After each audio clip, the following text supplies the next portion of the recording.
Hi there, my name is Gareth Tate. I currently manage the Birds of Prey program at the Endangered Wildlife Trust. I've been here for 5 years now, and as you can see, I've pretty much dedicated my life to the protection and conservation of Africa's remarkable raptors, and of course the habitats that they need to thrive. So I've been pretty much obsessed since an early age. I didn't take any break between my studies and flew straight into conservation, and this has led me to being involved in the sector for the last 10 to 15 years. So absolutely no break. It really has hit the floor running, but I'm absolutely passionate about it. And what I find most remarkable about my work and rewarding is that protecting raptors often protects a suite of other species. They're such an important indicator and flagship species for the conservation of so many other animals. And you'll see throughout my talk that we touch on that in terms of vultures and their important role in the landscape, and how the conservation of vultures benefits a whole lot of other animals. I hope you enjoy my presentation.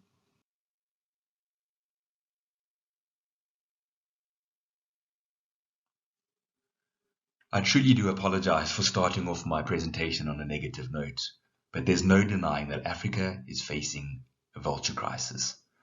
Across the continent, numerous species have undergone radical population declines over the last 20 years. Frighteningly, in some areas, we have already seen local extinctions occur. In southern Africa, 5 of our resident vulture species have been recently uplisted to critically endangered or vulnerable, and are now amongst the most threatened birds on the planet. In Africa, the threats that drive these declines are extremely complex and dynamic as you move from one region to the next. However, poisoning is by far the biggest threat to African vultures.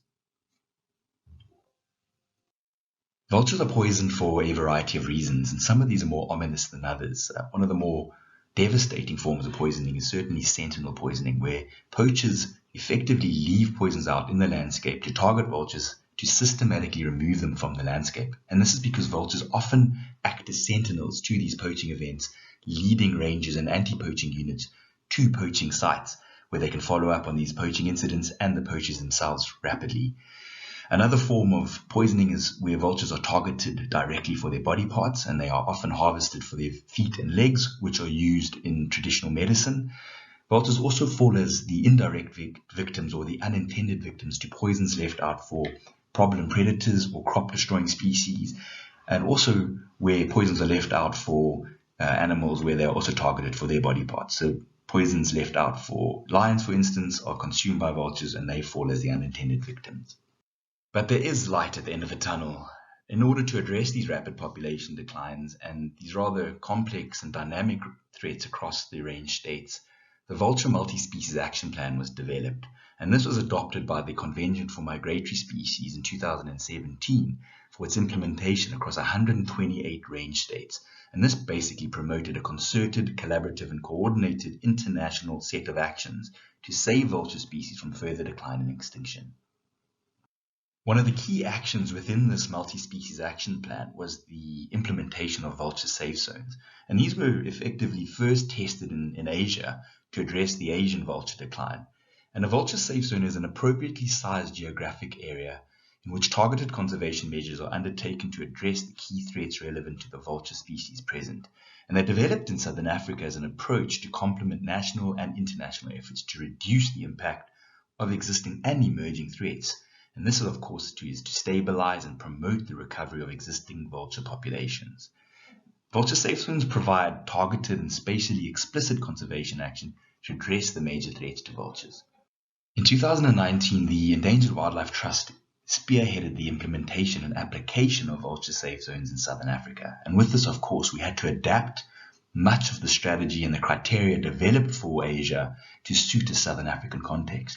One of the most important parts of this was also the establishment of priority sites for the establishment of vulture safe zones. This, of course, had to take into consideration important habitat where vultures breed and where they needed to forage, and look where this overlapped with significant levels of threat, where we could actually mitigate these threats to expand these areas, these safe spaces for vultures. And what you'll see, a common theme throughout this presentation, is the importance of landowner and community involvement in the process. And we undertook strategic and thorough site assessments across the landscape to create awareness, but also to receive commitment from landowners themselves to support the conservation of vultures and the establishment of vulture safe zones, where we can effectively remove threats and ultimately stabilize vulture populations.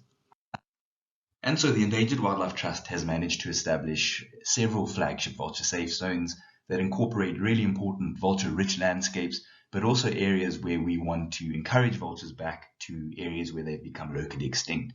You'll also see we have our first transboundary vulture safe zone that transcends borders between Zimbabwe, Botswana, and South Africa, the first of its kind in Africa, where we are working with several implementing parties to establish a vulture safe zone. In terms of achievement, we have garnered commitment from over 400 properties to becoming vulture strongholds, and together these properties extend over an area of approximately 2.8 million hectares across southern Africa. And what's really important is these are protecting critically endangered species, including the white-backed, hooded, and white-headed vultures, as well as the vulnerable Cape vulture, and of course the endangered lappet-faced vulture, and not to mention the habitat that they depend on. And these properties, as I mentioned earlier, foster international conservation efforts, and they transcend the borders of South Africa, Zimbabwe, and Botswana. And they also create vulture safe spaces that connect several of South Africa's iconic national parks and biosphere reserves. And they have long-term conservation visions spanning more than 10 years.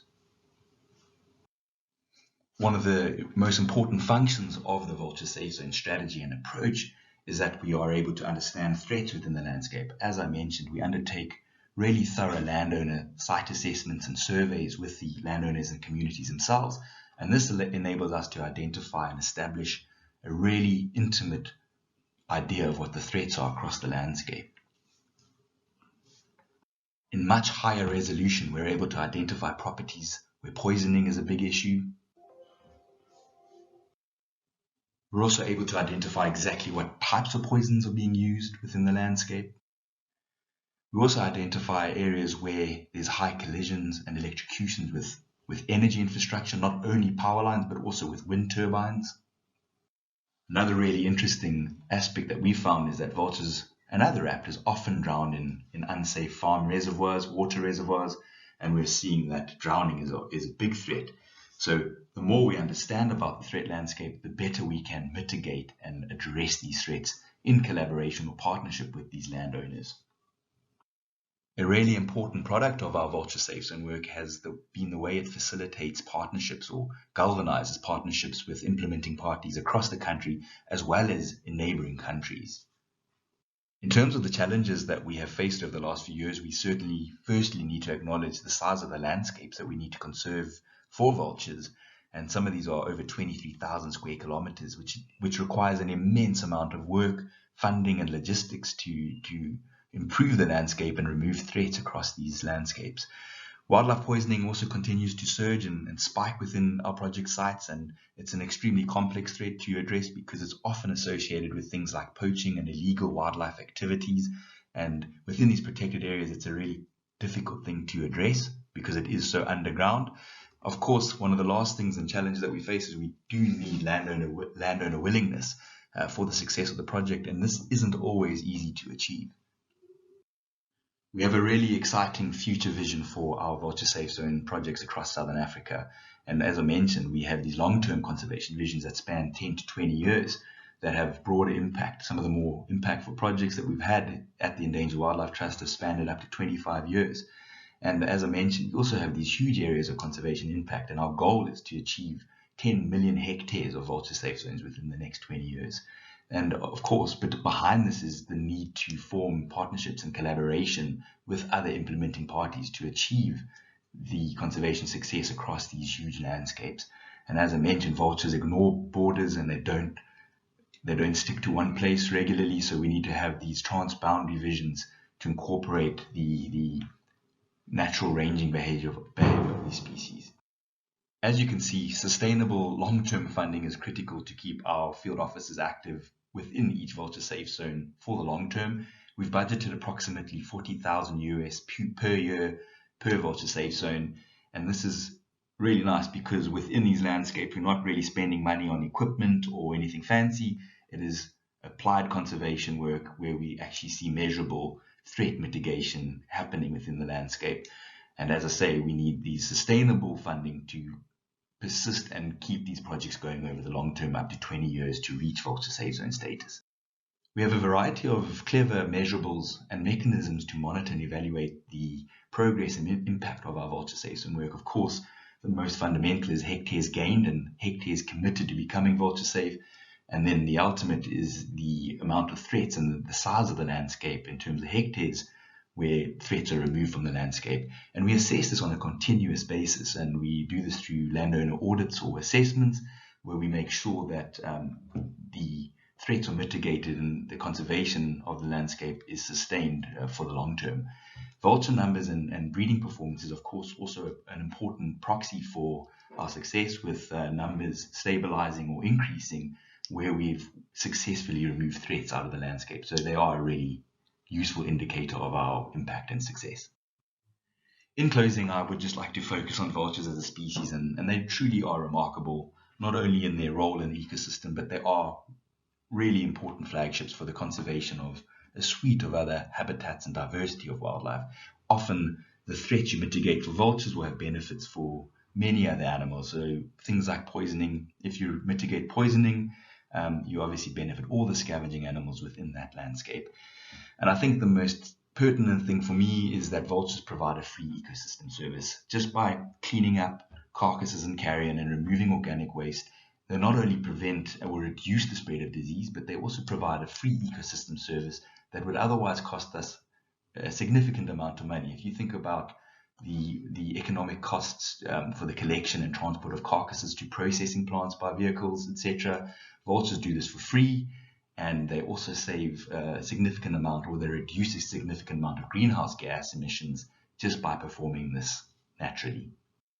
Thank you so much for your time and for the opportunity to present our really exciting Vulture Safe Zone work. Feel free to contact me at any time.